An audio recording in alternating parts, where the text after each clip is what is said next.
Guarantee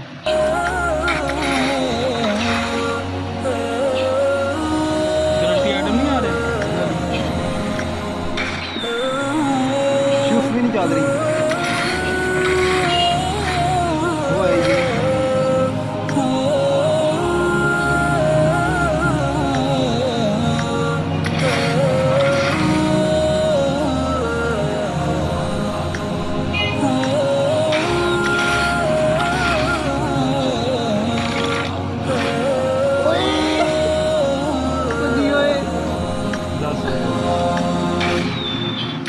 चल गई है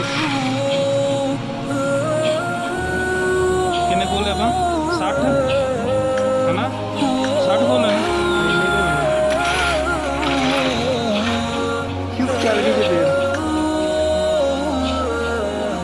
70 हो गए। उधरों भी छुपी छुपी आवाज आ रही है